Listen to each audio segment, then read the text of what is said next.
Become a part of one of the fastest growing Magic the Gathering communities today, Heroes and Legends. Check out the description below to see 2 ways to support the channel. The first is Patreon, where you can get an exclusive Heroes and Legends Classic Art token. See our Patreon page for full details. Or you can explore our Amazon affiliate store, which collects and organizes some of the best MTG deals on Amazon. If you make any purchases from any Amazon sellers through these links, a small percentage will come back to support the channel. Thank you to everyone that makes this channel and its content possible. Hey there, it's John from Heroes and Legends, and welcome to the Magic the Gathering Market Watch for the week ending March 18th, 2017. As you can imagine, Modern's the main event this week, with the Modern Masters 2017 set being released yesterday, as of the recording of this video, and a lot of folks cracking packs, new stuff coming into the marketplace, allowing players to maybe be able to afford certain decks, which is pointing them into the direction of other cards they're going to need to build those decks. So we're going to look at all of that shortly. Standard, a little bit slower this week, but a few interesting things to point out. At least one card that's being probably heavily influenced from Modern, and even a strange anomaly in Legacy to glance at. So having said that, let's get into the cards. We're going to start off, as we always do, with Standard. The top 5 cards that lost value this week. What you're going to see here, for the most part, are cards that are a little higher end price-wise, that a lot of folks are going to be a little shy about investing in at this point, considering Amonkhet is really right around the corner. And we're going to start seeing previews for Amonkhet in just a couple weeks. And the whole Standard meta is going to shift pretty dramatically. So let's jump in with number 5. Nissa, Voice of Zendikar, down 71 cents to 11.73. Now, her role in Standard has lessened a little bit over the last few weeks, as we've seen Standard start to evolve almost into a 2-deck Standard again. 4-color Saheeli versus Mardu vehicles is definitely a thing that's happening out there right now.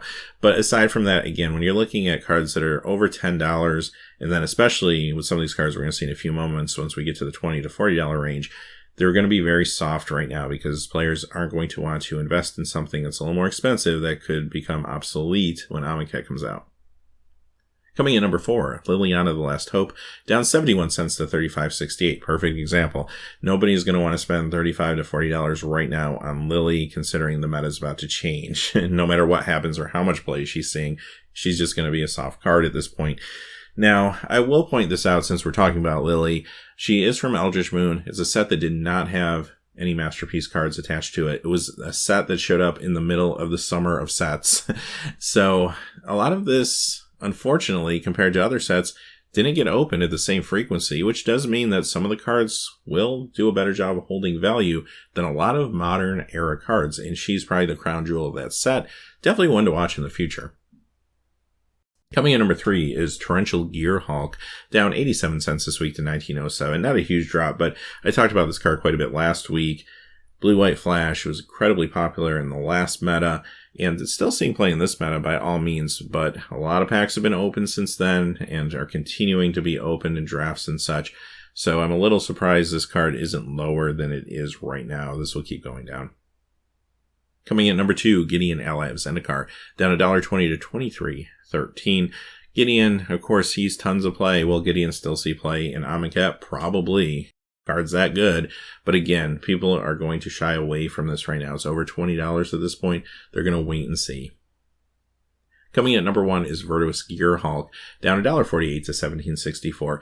Maybe the most popular Gearhulk of the previous meta, or the most current meta, but at the same time, again, a lot of packs are being opened, and this is pretty high for our price point at this time in its lifespan. I think it will continue to go down. All right, let's look at the cards that have gained value this week. You're not going to see very large gains here. For the most part, Standard is pretty stable.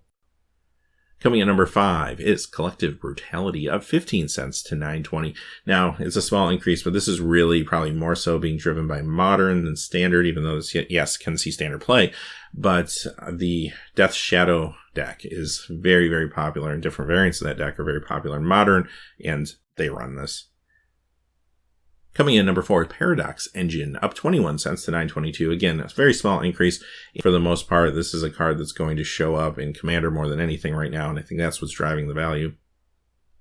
Coming in number 3, Botanical Sanctum, up 22 cents to 367, part of the 4-color Saheeli mana base, so that certainly doesn't hurt it by any means.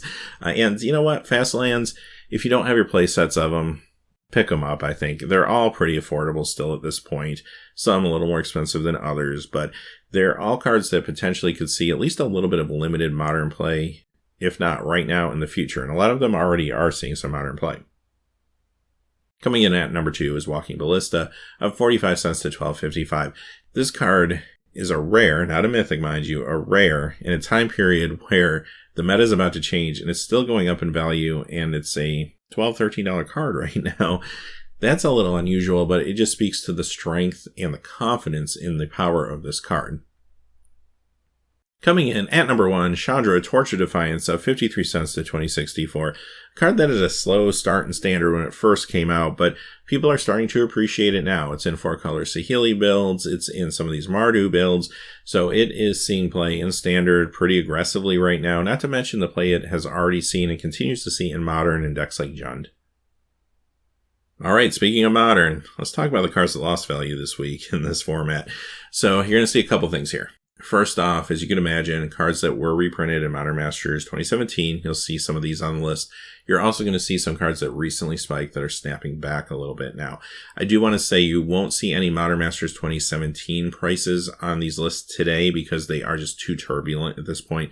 So many packs are being opened so quickly that they are dropping very, very fast. Probably by the time I put this video out, those prices would already be outdated. Later in the week, when they stabilize a little bit, I am going to do a special edition of the Market Watch where we just talk about Modern Masters 2017, but you won't see those on today's lists. Coming in at number 5, though, Fulminator Mage from Shadowmoor, down 286 to 36.55. And this card spiked really hard a couple weeks ago once people realized it was not going to be in Modern Masters 2017. And it is seeing a lot of play in a lot of different decks at this point. So it did spike very aggressively, and now it's starting to snap back a little bit. It's not going to go back to where it was, or probably anywhere near where it was before the spike, but it will come down a little bit now. Coming in at number 4, Arid Mesa, down 302 to 41.67. First of 3 fetch lands that you're going to see on the list today. No big surprise. They are the 3 fetch lands that have been holding the biggest value, so they're taking the biggest loss right now with the reprints in Modern Masters 2017 at the rare spot. Coming in at number 3, Verdant Catacombs, down 307 to $55. Number 2, Karn Liberated from New Phyrexia, down 315 to $67.97.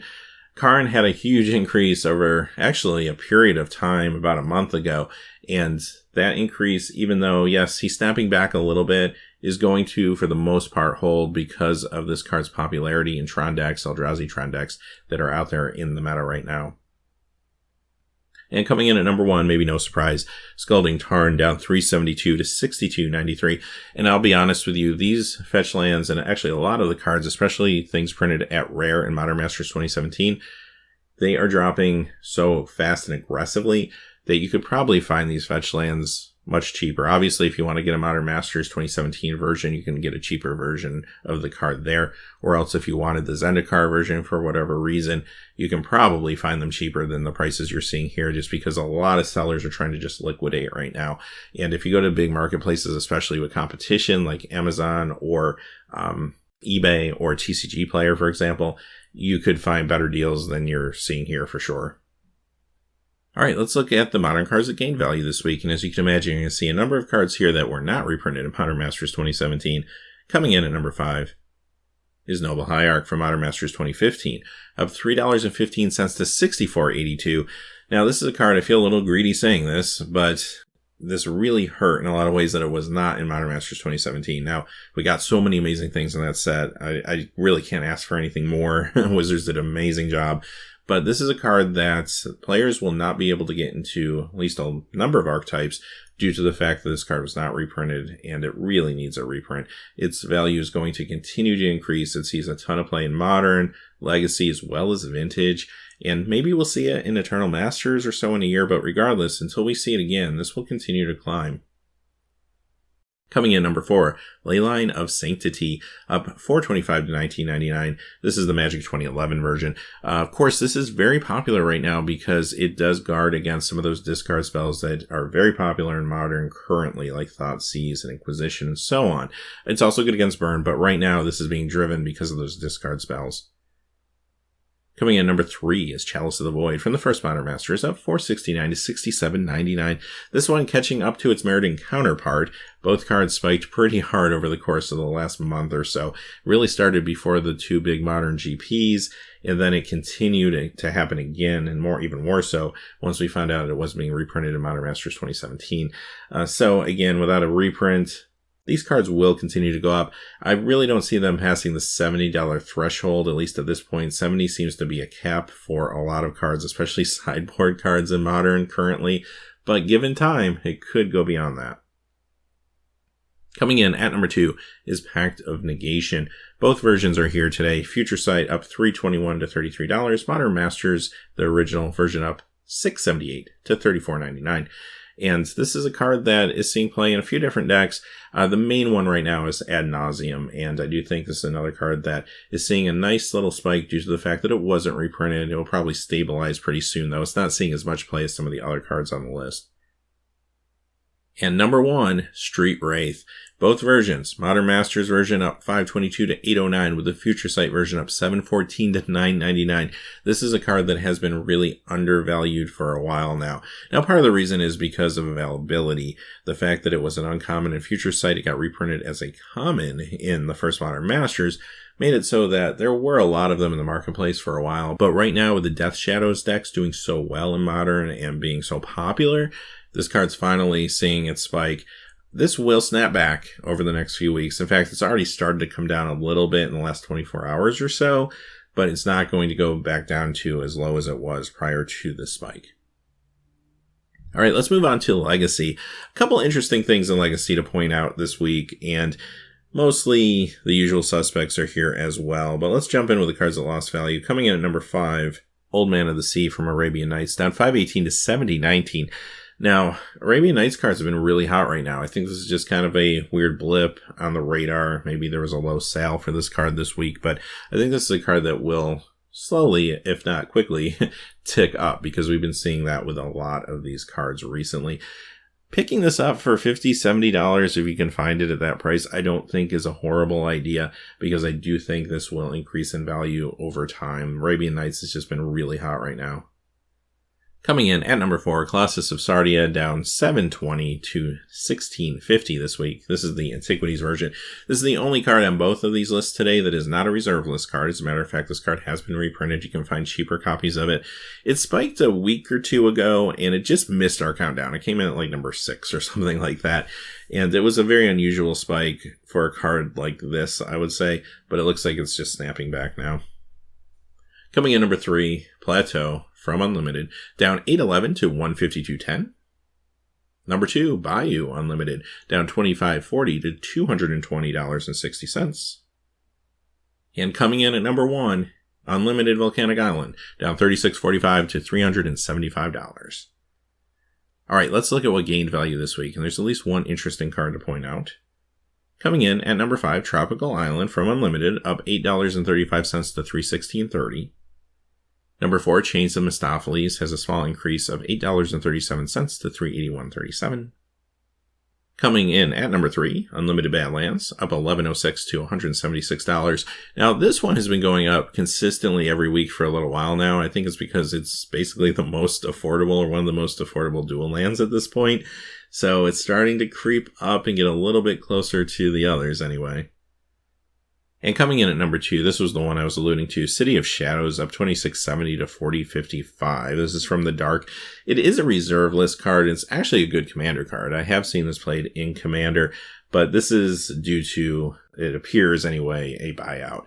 A lot of copies of this started to dry up very quickly, especially in the big marketplaces. Commander players responded to it, and of course the value started to spike up. No doubt someone's going to try to turn this card around probably sooner than later, considering I think it's hit its peak. It's been sitting at $40 for a couple days now, so I think whoever bought the cards at probably far less than $20 will go ahead and start flipping them back to get their profit sooner than later. And this is about to come crashing down, but I think we found the peak for this card. Coming in at number 1, the Tabernacle at Pendrell, up $39.20 to $1,255.56. So, having said that, those are the cards for this week. And I actually will have a couple special editions of the Market Watch coming up this week. This is a big Market Watch week because I did want to take a closer look at Modern Masters 2017, and we will do that, like I mentioned earlier, later in the week. And secondly, I will be posting a video that is a look at some of the cards that perhaps are overlooked or undervalued right now as well. So some potential good pickups will be coming out at some point later on, probably towards the end of this coming week. So until then, hey, thanks for watching. Please remember to like and subscribe, and have a great day. Hey, thanks for watching. This video is made possible by the generous support of viewers like you on Patreon. Check out the description below for links to our Patreon page as well as our Amazon affiliate store, where a small percentage of all sales will also help support the channel. Finally, if you haven't had a chance yet to subscribe, hit that subscribe button so you don't miss any new videos on Heroes and Legends. Talk to you again soon, and have a great day.